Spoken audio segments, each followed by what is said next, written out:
오늘 우리가 함께 통독하게 되실 출애굽기 21장에서 23장의 내용은 이러합니다. 하나님께서는 하나님 사랑과 이웃 사랑이라는 두 줄기로 축약되는 십계명을 통해 인간이 인간답게 되기 위한 큰 틀을 우리에게 보여주셨습니다. 뒤이어 십계명을 중심으로 한 구체적인 시행 세칙을 보여주시는데, 이것은 이웃사랑의 측면에서 생명 존중과 약자 보호라는 구체적인 내용을 담고 있습니다. 하나님께서 생각하시는 아름다운 사회란 생명을 존중하고 힘 있는 사람들이 약한 사람들을 보호하고 책임지는 그러한 사회입니다. 이웃에게 피해를 주지 않는 것은 물론이요, 자신보다 약한 이웃이 있다면 그를 보호하는 것까지 자신의 책임으로 생각하라는 것입니다. 약한 이웃을 배려하라는 하나님의 말씀에는 이스라엘 전체를 아름다운 신앙 공동체로 세우시려는 하나님의 의지가 담겨 있습니다. 하나님께서는 인간들의 삶에서 일어나는 다양한 상황과 갖가지 사건들이 일어날 경우에 어떻게 해야 할지 구체적으로 알려주십니다. 단순히 현상만을 가지고 일의 시비를 판단하는 것이 아니라 그 일이 일어나게 된 배경과 상황을 모두 고려하여서 구체적으로 책임지는 것, 이것이 하나님께서 말씀하시는 제사장 나라 거룩한 백성의 모습입니다. 또한 하나님께서는 나그네와 과부, 고아와 가난한 사람 등 사회적 약자들을 감싸 안을 수 있는 공동체가 되기를 바라시는 그 기대를 출애굽기 22장을 통해서 표명하십니다. 약한 이웃에 대한 하나님의 관심과 배려는 이후에 이 땅에 오신 예수 그리스도의 모습에서 극명하게 나타나게 됩니다. 이어서 출애굽기 23장에서는 이스라엘 백성들이 1년 동안 지켜야 할 세 차례의 절기, 무교절, 맥주절, 수장절에 관한 여러 가지 지침들이 나오게 됩니다. 이를 통해 이스라엘 전체를 아름다운 신앙 공동체로 보존하시려는 하나님의 의지를 엿볼 수 있습니다. 이러한 내용들을 기억하셔서 통독에 도움이 되시기를 바랍니다. 출애굽기 21장. 네가 백성 앞에서 공포하여야 할 법규는 다음과 같다. 너희가 히브리 종을 사면 그는 6해 동안 종살이를 해야 하고 7해가 되면 아무런 몸값을 내지 않고서도 자유의 몸이 된다. 그가 혼자 종이 되어 들어왔으면 혼자 나가고 아내를 데리고 종으로 들어왔으면 아내를 데리고 나간다. 그러나 그의 주인이 그에게 아내를 주어서 그 아내가 아들이나 딸을 낳았으면 그 아내와 아이들은 주인의 것이므로 그는 혼자 나간다. 그러나 그 종이 나는 나의 주인과 나의 처자를 사랑하므로 혼자 자유를 얻어 나가지 않겠다 하고 선언하면 주인은 그를 하나님 앞으로 데리고 가서 그의 귀를 문이나 문설주에 대고 송곳으로 뚫는다. 그러면 그는 영원히 주인의 종이 된다. 남의 딸을 종으로 샀을 경우에는 남종을 내보내듯이 그렇게 내보내지는 못한다. 주인이 아내로 삼으려고 그 여자를 샀으나 그 여자가 마음에 들지 않으면 그는 그 여자에게 몸값을 얹어서 그 여자의 아버지에게 되돌려 보내야 한다. 그가 그 여자를 속인 것이므로 그 여자를 외국 사람에게 팔아서는 안 된다.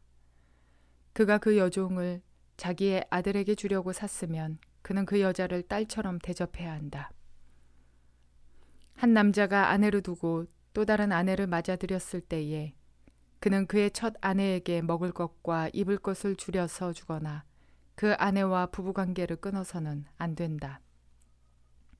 그가 그의 첫 여자에게 이 3가지 의무를 다하지 않으려거든 그 여자를 자유롭게 풀어주고 아무런 몸값도 받지 않아야 한다. 사람을 때려서 죽인 자는 반드시 사형에 처해야 한다. 그가 일부러 죽인 것이 아니라 실수로 죽였으면 내가 너희에게 정하여 주는 곳으로 피신할 수 있다. 그러나 홧김에 일부러 이웃을 죽인 자는 나의 제단으로 피하여 오더라도 끌어내서 죽여야 한다. 자기 부모를 때린 자는 반드시 사형에 처하여야 한다. 사람을 유괴한 자는 그 사람을 팔았든지 자기가 데리고 있든지 반드시 사형에 처하여야 한다. 자기 부모를 저주하는 자는 반드시 사형에 처하여야 한다. 사람이 서로 싸우다가 어느 한 사람이 상대방을 돌이나 주먹으로 때려서 그가 죽지는 않았으나 자리에 눕게 되었는데 그가 일어나서 지팡이를 짚고서라도 길을 다닐 수 있게 되면 때린 사람은 형벌을 받지는 않으나 그동안에 입은 손해를 갚아주고 다 나을 때까지 치료비를 대주어야 한다. 어떤 사람이 자기의 남종이나 여종을 몽둥이로 때렸는데 그 종이 그 자리에서 죽으면 그는 반드시 형벌을 받아야 한다. 그러나 그들이 하루나 이틀을 더 살면 주인은 형벌을 받지 않는다. 종은 주인의 재산이기 때문이다. 사람이 서로 싸우다가 임신한 여자를 다치게 하였는데 낙태만 하고 달리 더 다친 데가 없으면 가해자는 그 여자의 남편이 요구하는 대로 반드시 배상금을 내되 배상금은 재판관의 판결에 따른다. 그러나 그 여자가 다쳤으면 가해자에게는 목숨은 목숨으로, 눈은 눈으로, 이는 이로, 손은 손으로, 발은 발로, 화상은 화상으로, 상처는 상처로, 멍은 멍으로 갚아야 한다. 어떤 사람이 자기 남종의 눈이나 여종의 눈을 때려서 멀게 하면 그 눈을 멀게 한 값으로 그 종에게 자유를 주어서 내보내야 한다. 그가 자기 남종의 이나 여종의 이를 부러뜨리면 그 이를 부러뜨린 값으로 그 종에게 자유를 주어서 내보내야 한다. 소가 어떤 남자나 여자를 받아서 죽이면 그 소는 반드시 돌로 쳐서 죽여야 한다. 처형된 소는 먹어서는 안 된다. 이 경우에 소의 임자는 형벌을 받지 않는다. 그러나 그 소에게 받는 버릇이 있는데 그 임자가 남에게 경고를 받고도 단속하지 않아서 어떤 남자가 여자를 죽게 하였으면 그 소만 돌로 쳐서 죽일 것이 아니라 그 임자도 함께 죽여야 한다. 그러나 피해자 가족이 원하면 소 임자를 처형하는 대신에 그에게 배상금을 물릴 수 있다. 그때의 그 배상금 액수는 재판관이 정한다. 또 소가 나이 어린 소년이나 소녀를 받아 죽게 하였을 경우에도 그 소 임자에게 같은 법을 적용한다. 소가 남종이나 여종을 받아 죽게 하였으면 소 임자는 그 종의 주인에게 은 30세겔을 주고 그 소는 돌로 쳐서 죽여야 한다. 어떤 사람이 구덩이를 열어놓거나 구덩이를 파고 그것을 덮지 않아서 소나 나귀가 거기에 빠졌을 경우에는 그 구덩이의 임자는 짐승의 임자에게 그것을 돈으로 배상해야 한다. 그러나 죽은 짐승은 구덩이 임자의 것이 된다. 어떤 사람의 소가 그 이웃의 소를 받아서 죽게 하였을 경우에는 살아있는 소는 팔아서 그 돈을 나누어 가지고 죽은 소는 고기를 나누어 가진다. 그 소에게 받는 버릇이 있다는 것을 알면서도 그 임자가 단속하지 않았으면 그는 반드시 살아있는 소로 배상하고 자기는 죽은 소를 가져야 한다. 출애굽기 22장. 어떤 사람이 소나 양을 도둑질하여 그것을 잡거나 팔면 그는 소 한 마리는 소 5마리로 양 한 마리는 양 4마리로 갚아야 한다. 밤에 도둑이 몰래 들어온 것을 알고서 그를 때려서 죽였을 경우에는 죽인 사람에게 살인죄가 없다. 그러나 해가 뜬 다음에 이런 일이 생기면 그에게 살인죄가 있다. 훔친 것은 반드시 물어내야 한다. 그가 가진 것이 아무것도 없으면 자기 몸을 종으로 팔아서라도 훔친 것은 물어내야 한다. 그가 도둑질한 짐승이 소든지 나귀든지 양이든지 아직 산 채로 그의 손에 있으면 그는 그것을 2갑절로 물어줘야 한다. 어떤 사람이 밭이나 포도원에서 집짐승을 풀어놓아서 풀을 뜯게 하다가 이 집짐승이 남의 밭의 농작물을 모두 뜯어먹었으면 그는 자기 밭의 가장 좋은 소출과 자기 포도원의 가장 좋은 소출로 그것을 물어주어야 한다. 불이 나서 가시덤불로 옮겨 붙어서 남의 낫갈이나 거두지 않은 곡식이나 밭을 태웠으면 불을 놓은 사람은 그것을 반드시 물어주어야 한다. 어떤 사람이 그 이웃에게 돈이나 물품을 보관하여 달라고 맡겼는데 그 맡은 집에 도둑이 들었을 때에 그 도둑이 잡히면 도둑이 그것을 갑절로 물어내야 한다. 그러나 도둑이 잡히지 않으면 그 집주인이 하나님 앞으로 나가서 그 이웃의 물건에 손을 댔는지 안 댔는지를 판결받아야 한다.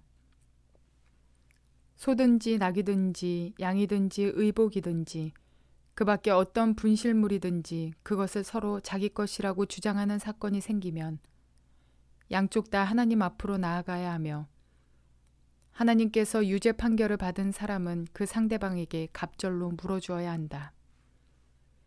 어떤 사람이 그 이웃에게 낙이든지 소든지 양이든지 그 밖에 어떤 집짐승이든지 무엇이든지 지켜달라고 맡겼는데 그것이 죽거나 다치거나 아무도 모르게 없어졌으면 그것을 맡은 사람이 이웃의 짐승을 가로채지 않았음을 주 앞에서 맹세함으로써 둘의 옳고 그름을 가려야 한다. 이 경우에 그 임자가 맹세를 받아들이면 그는 물어내지 않아도 된다. 그러나 도둑 맞은 것이 확실하면 그는 그 임자에게 도둑 맞은 것을 물어주어야 한다. 그것이 맹수에게 찢겨서 죽었으면 그 증거물을 가져다 주어야 하는데 이 경우에 그는 그 찢겨서 죽은 것을 물어주지 않아도 된다. 어떤 사람이 그 이웃에게서 짐승을 빌려왔는데 그것이 다치거나 죽을 때에 그 임자가 그 자리에 함께 있지 않았으면 그는 반드시 물어주어야 한다. 그러나 그 임자가 그 자리에 함께 있었으면 그는 그 짐승을 물어주지 않아도 된다. 그 짐승이 세를 낸 것이면 그 쇳돈을 계산해서 주어야 한다. 어떤 사람이 아직 약혼하지 않은 처녀를 꿰어서 건드리면 그는 반드시 신부의 몸값을 내고 그 여자를 아내로 맞아들여야 한다. 그 여자의 아버지가 자기 딸을 그에게 절대로 주지 않겠다고 하면 그는 처녀를 신부로 데려올 때에 내는 값에 해당하는 금액을 치러야 한다. 마술을 부리는 여자는 살려두어서는 안 된다. 짐승과 교접하는 자는 반드시 사형에 처해야 한다. 주밖에 다른 신에게 제사를 드리는 자는 반드시 없애야 한다. 너희는 너희에게 몸부쳐 사는 나그네를 학대하거나 억압해서는 안 된다. 너희도 이집트 땅에서 몸부쳐 살던 나그네였다. 너희는 과부나 고아를 괴롭히면 안 된다. 너희가 그들을 괴롭혀서 그들이 나에게 부르짖으면 나는 반드시 그들의 부르짖음을 들어주겠다. 나는 분노를 터뜨려서 너희를 칼로 죽이겠다. 그렇게 되면 너희 아내는 과부가 될 것이며 너희 자식들은 고아가 될 것이다. 너희가 너희 가운데서 가난하게 사는 나의 백성에게 돈을 구워 주었으면 너희는 그에게 빚쟁이처럼 재촉해서도 안 되고 이자를 받아도 안 된다. 너희가 정녕 너희 이웃에게서 겉옷을 담보로 잡거든 해가 지기 전에 그에게 돌려주어야 한다. 그가 덮을 것이라고는 오직 그것뿐이다. 몸을 가릴 것이라고는 그것밖에 없는데 그가 무엇을 덮고 자겠느냐. 그가 나에게 부르짖으면 자애로운 나는 들어주지 않을 수 없다. 너희는 하나님께 욕되는 말을 하거나 너희 백성의 지도자를 저주하지 못한다. 너희는 곡식을 거두거나 포도주를 빚거나 올리브 기름을 짠 다음에는 거기에서 얼마를 나에게 제물로 바쳐야 한다. 너희는 맏아들을 나에게 바쳐야 한다. 너희 소나 양도 처음 난 것은 나에게 바쳐야 한다. 처음 난 것들은 이레 동안은 어미와 함께 있게 하고 여드렛 날에는 나에게 바쳐야 한다. 너희는 나를 섬기는 거룩한 백성이다. 그러므로 너희는 들에서 맹수에게 찢겨서 죽은 짐승의 고기를 먹어서는 안 된다. 그런 것은 개에게나 던져주어라. 출애굽기 23장. 너희는 근거 없는 말을 해서는 안 된다. 거짓 증언을 하여 죄인의 편을 들어서는 안 된다. 다수의 사람들이 잘못을 저지를 때에도 그들을 따라가서는 안 되며 다수의 사람들이 정의를 굳게 하는 증언을 할 때에도 그들을 따라가서는 안 된다. 너희는 또한 가난한 사람의 송사라고 해서 치우쳐서 두둔해서도 안 된다. 너희는 원수의 소나 나귀가 길을 잃고 헤매는 것을 보거든 반드시 그것을 임자에게 돌려주어야 한다. 너희가 너희를 미워하는 사람의 나귀가 짐에 눌려서 쓰러진 것을 보거든 그것을 그대로 내버려 두지 말고 반드시 임자가 나귀를 일으켜 세우는 것을 도와주어야 한다. 너희는 가난한 사람의 송사라고 해서 그에게 불리한 판결을 내려서는 안 된다. 거짓 고발을 물리쳐라. 죄 없는 사람과 의로운 사람을 죽여서는 안 된다. 나는 악인을 의롭다고 하지 않기 때문이다. 너희는 뇌물을 받아서는 안 된다. 뇌물은 사람의 눈을 멀게 하고 의로운 사람의 말을 왜곡시킨다. 너희는 너희에게 몸부쳐 사는 나그네를 억압해서는 안 된다. 너희도 이집트 땅에서 나그네로 몸부쳐 살았으니 나그네의 서러움을 잘 알 것이다. 너희는 6해 동안은 밭에 씨를 뿌려서 그 소출을 거두어들이고 7째 해에는 땅을 놀리고 묵혀서 거기서 자라는 것은 무엇이나 가난한 사람들이 먹게 하고 그렇게 하고도 남은 것은 들짐승이 먹게 해야 한다. 너희의 포도밭과 올리브밭도 그렇게 해야 한다. 너희는 6해 동안 일을 하고 이렛날에는 쉬어야 한다. 그래야 너희의 소와 나귀도 쉴 수 있을 것이며 너희 여종의 아들과 몸부쳐 사는 나그네도 숨을 돌릴 수 있을 것이다. 너희는 내가 너희에게 말한 모든 것을 지켜야 한다. 그리고 너희는 다른 신들의 이름을 기억해서는 안 되며 입 밖에 내서도 안 된다. 너희는 한 해에 3차례 나의 절기를 지켜야 한다. 너희는 무교절을 지켜야 한다. 내가 너희에게 명한 대로 아비벌의 정해진 때에 1해 동안 누룩을 넣지 않은 빵을 먹어야 한다. 너희가 그때 이집트에서 나왔기 때문이다. 너희는 빈손으로 내 앞에서 나와서는 안 된다. 너희는 너희가 애써서 밭에 씨를 뿌려서 거둔 곡식의 첫 열매로 맥추절을 지켜야 한다. 또한 너희는 밭에서 애써 가꾼 것을 거두어들이는 한 해의 끝 무렵에 수장절을 지켜야 한다. 너희 가운데 남자들은 모두 한 해에 3번 주 하나님 앞에 나와야 한다. 너희는 나에게 바치는 희생제물의 피를 누룩 넣은 빵과 함께 바쳐서는 안 된다. 그리고 절기 때에 나에게 바친 기름을 다음날 아침까지 남겨두어서도 안 된다. 너희는 너희 땅에서 난 첫 열매 가운데서 제일 좋은 것을 주 너희 하나님의 집으로 가져와야 한다.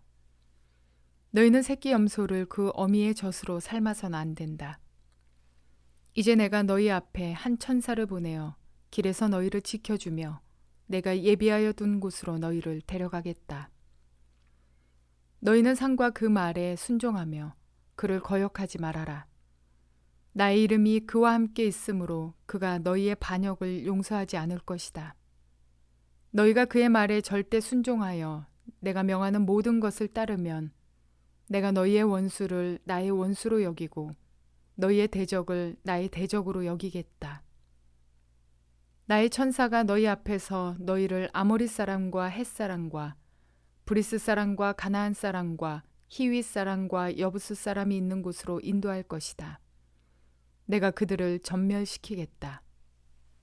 너희는 그들의 신들에게 엎드려서 절을 하여 섬기지 말 것이며 그들의 종교적인 관습을 본받지 말아라.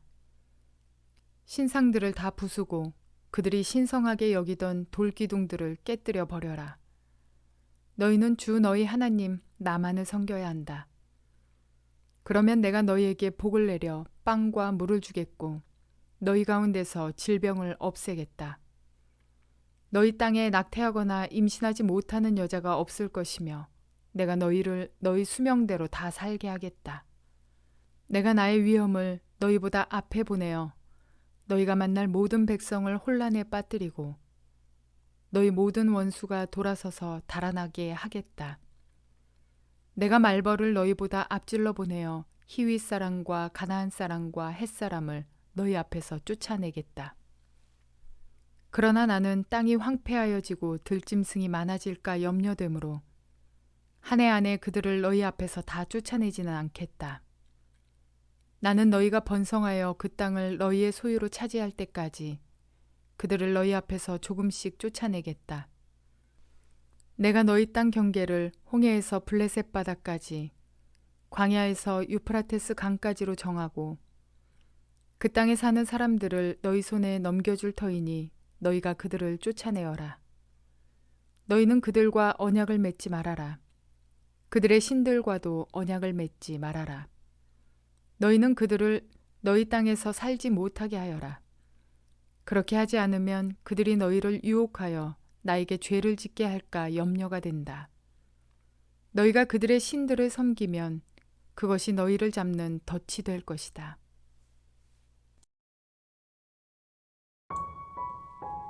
오늘 주님께서는 십계명의 구체적인 시행 세칙들을 알려주십니다. 이는 이스라엘 전체를 아름다운 신앙 공동체로 세우고자 하심입니다. 오늘 주신 그 사소하고 세밀하게 그리고 구체적인 그 내용들로 정의로운 사회 구현과 이웃사랑 실천을 위해서 말씀해 주시는 것입니다. 하나님께서는 이웃과의 관계 속에서 사소한 것부터 배려하는 것을 바라셨고 그 배려가 살아있도록 하기 위해 여러 가지 율법을 주신 것입니다. 하나님께서 요구하시는 건강한 공동체는 이웃에게 피해를 주지 않는 정도의 소극적 차원을 넘어서서 서로를 존중하고 배려하는 적극적 차원의 정의를 이루어가는 공동체입니다. 이러한 말씀의 목적이 아름다운 신앙 공동체를 위한 것인데요. 과연 오늘날 신앙 공동체인 교회들의 모습이 이러할까요? 몇 년 전 여름 어느 사업장에서 예배를 인도해야 할 때가 있었습니다. 예배를 마치고 나서 말 한마디 반응 한 번 없던 직원분들께 혹시 질문이 있으신가요? 라며 커뮤니케이션을 시도해 보았습니다. 처음이자 마지막으로 들은 질문 하나가 있었는데 교회는 왜 그렇게 이기적인가요? 라는 질문이었습니다. 자신의 거주지인 건물 내에 교회가 있는데 이웃들에 대한 배려도 없고 욕심만 많더라는 것입니다. 성경이 말씀하는 하나님 사랑, 이웃 사랑의 그 이웃이 내가 아는 이웃, 나랑 친한 이웃으로 제한된 이웃이 아니라 모든 이웃을 말씀한다는 사실을 기억하셔야 합니다. 그러므로 몸된 교회인 우리가 나의 배려, 나의 헌신이 교회를 아름답게 만들고 나아가 세상의 빛이 된다는 사실을 기억하셔서 하나님의 뜻을 이루는 저와 여러분 모두가 되시기를 주님의 이름으로 축원을 드립니다.